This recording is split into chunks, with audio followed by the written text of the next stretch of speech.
High in the rainforest canopy where the air feels thick and green and every surface seems alive, there's a leaf watching you.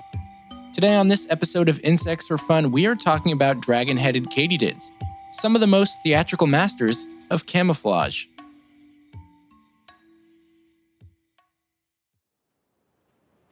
We've talked about general info regarding katydids before, but for the sake of new listeners, let's just do a quick recap.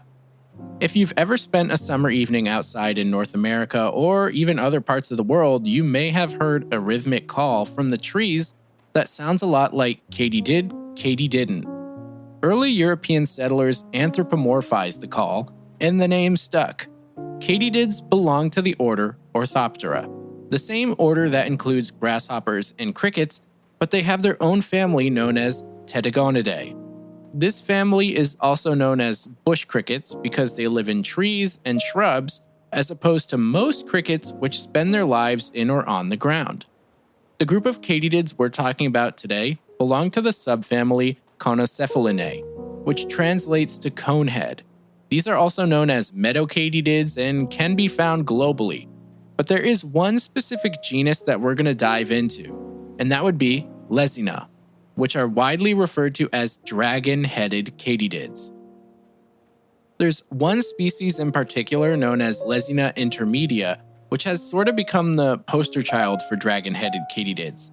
The species name translates to intermediate, indicating that this likely had traits between two others, and the person describing it was like, you know what?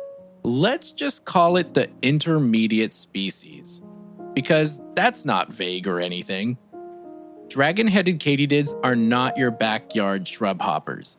These are tropical specialists found in Southeast Asia, and much like dragons in folklore, spend much of their time far above the ground. Dragon-headed katydids are canopy dwellers and prefer to be at a high elevation. Usually we're talking like 30 or 40 meters in dense foliage.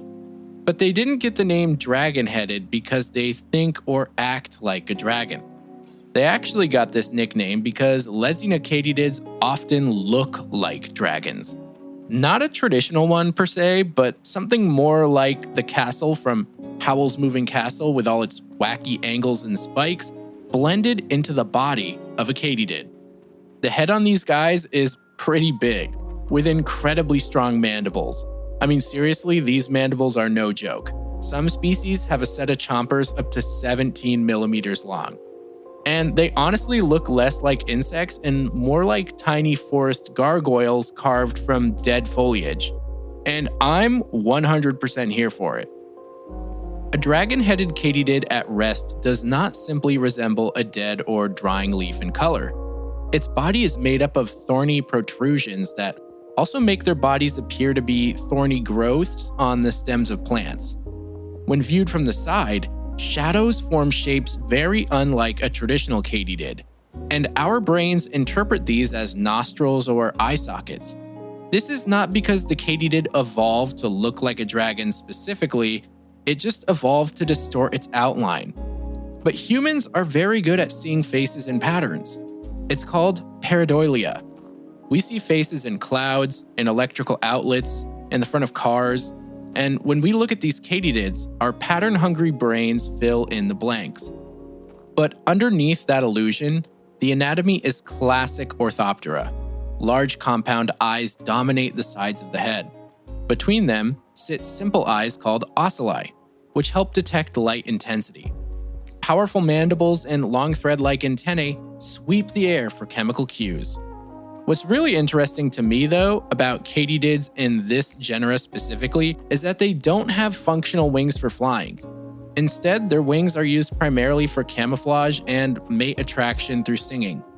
In fact, their whole body plan is somewhat irregular because of how large their heads are in comparison to the length of their bodies. The color scheme, as mentioned earlier, is based on dried or dead leaf litter, and their wings often take shapes of shriveling or dried up leaves as well. But camouflage is not only about appearance, it's about behavior. Dragon-headed katydids are mostly nocturnal. During the day, they remain motionless, clinging to branches or hanging beneath leaves. The canopy is full of birds with sharp vision, and movement gives you away faster than color. So, they freeze. But at night, they come alive. Using their mandibles, they chew on leaves, fruits, and even other insects. Although from what I've gathered and researched about their care in captivity, it appears that dragon-headed katydids are not so much predators as they are opportunistic feeders. They're quick to chow down on dead insects, but have little to no interest when their food is moving. That being said, proteins from insects seem to be required in their diet, and some websites will tell you that these are some of the only carnivorous katydids in the world. But it would be wrong to call them true carnivores. As for how these guys communicate, well, they're surprisingly traditional. Males produce sound through stridulation, rubbing specialized structures on their forewings together, and each species has its own song pattern. Now, before you start saying, well, duh, tropical katydids actually have a variety of methods for communicating without making audible noise to the human ears. For example, tapping on a plant or using ultrasonic frequencies.